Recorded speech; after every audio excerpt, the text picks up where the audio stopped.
Jama'a assalamu alaikum wa rahmatullahi wa barakatu. Kuna tare da tashar Kashiri Tech TV, tashar da bisa al'ada ta saba kawo muku bidiyo ta technology.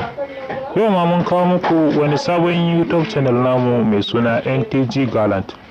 Channel ɗin da zai ke kawo muku daɗaɗɗen waƙoƙi a cikin harshen Hausa. A yau darasinmu zai nuna mana wani abu ne mai muhimmanci da ya kamata kai ka kalla. 1, 2, 3, come on!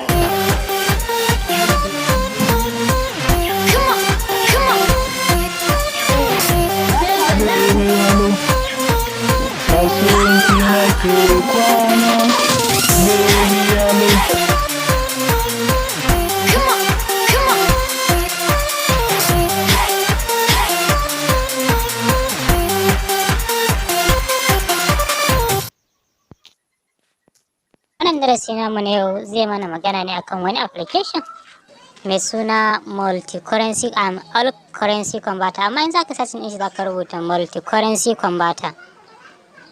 Multi-currency gashi na ya bar a nan wurin, multi-currency converter, sai ka taba kan shi ka danna mana subscribe in har baka danna ba, sannan ka danna alamar ƙararrawa. Mun gode. Idan ka gama sai ka duba ka lura da kyau, wannan shine application din da muke za mu yi darasi a kai, amma dai dukansu suna yi. Wannan shine dai application da za mu yi magana a kan shi. Sai ka taba kan shi kamar haka, sai ka taba. Idan ka taba sai ka jira, sai ka taba install kuma sai ka jira shi ya gama loading. Kafin nan yayi downloading, bari mu ga wasu abubuwa da suke tattale application din. Za a ga application din da yayi akalla mutane miliyan guda ne suka yi downloading din shi, sannan kuma yana da ƙarfi sosai ta wurin an yi da shi a Play Store sosai, sannan kuma bai da wani matsala a tantancewan Google Play Store, baya kawo waya matsala da sauransu. Wannan application yana ɗauke da abubuwa da dama. Yanzu da tunda ya saka, bari mu bude kai tsaye mu shiga cikin shi saboda karin ɓata lokaci sosai. Kar ka manta, idan har baka mana subscribe ba, ka daure ka danna mana alamar subscribe, sannan ka danna alamar ƙararrawa domin samun sababbin bidiyoyin mu da zarar mun dora. Mun gode. Yanzu in ya karisa downloading zaka taba open, sai ka jira ya bude. Da zarar ya bude zai nuna kamar haka. To application din da yana dauke da abubuwa da dama ne. Yana dauke da value, ma'ana kaman karfi darajar kudin kasanka zuwa dola ko kuma wata kasa daban. Yanzu misali in zaka canja kudin Najeriya, zaka sayi gold kai da kudin Najeriya, ko kuma bari mu yi amfani da American dollars da yake yawanci lissafin da shi aka fi amfani. Yanzu bari mu canja musu American dollars. Wannan bari mu goge history, nan wani wuri ne take dauke da shi. Yanzu bari mu dauki American dollars.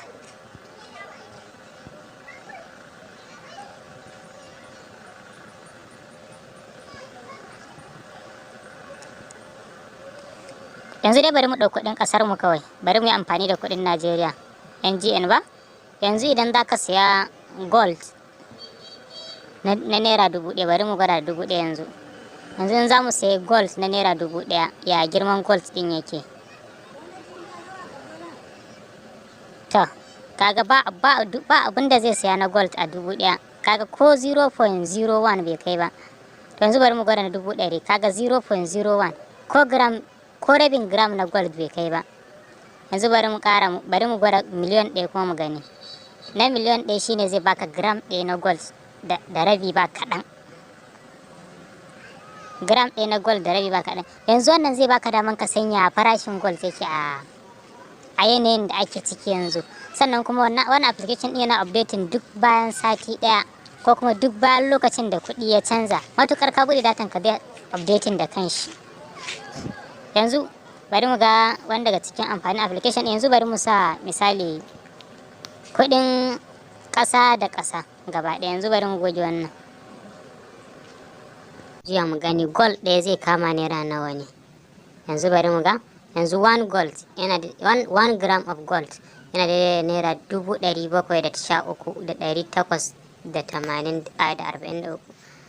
Kaga gold ɗaya, gold mai nauyin 1 gram ɗaya kenan ma'ana. Shine daidai da naira 300,000. Yanzu bari mu sa kuɗi kuma da kuɗi mu ga ya kaman balo na kuɗi suke yanzu a tsakani. Yanzu bari mu ga mutuncin kuɗin Najeriya da kuɗin dollars nawa kenan. Yanzu bari mu ga. Yanzu mun ɗauki dollars za mu gwada da kuɗin Najeriya. Yanzu dala ɗaya yana daidai da naira 380.5 ko kuma a ce da kobo 5 da kobo 50 kai.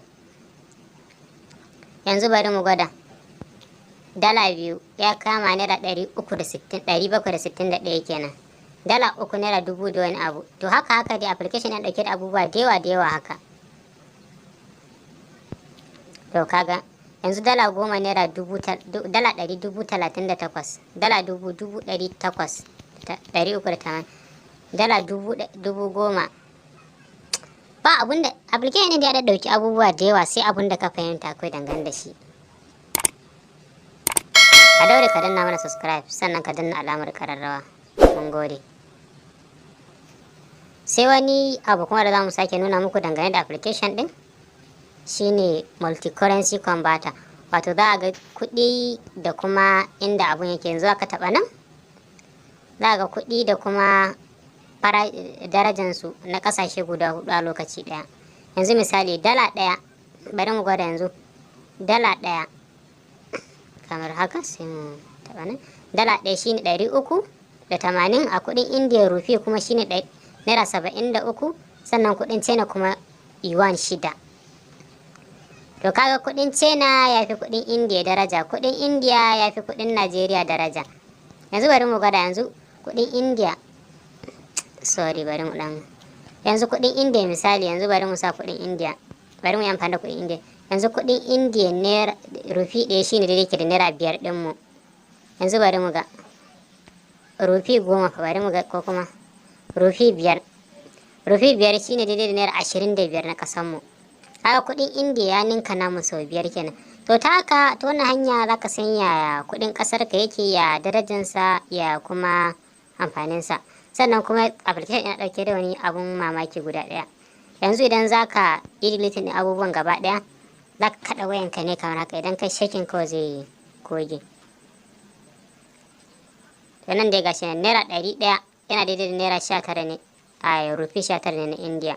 Sannan naira 100 yana daidai da yuan 1 ne da ɗigo 7 ko kuma yuan 1.79 a kuɗin China kenan.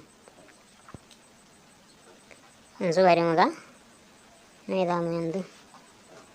Yanzu dai bari mu canja kuma ya koma dola mu kuma ganin wannan ɗin.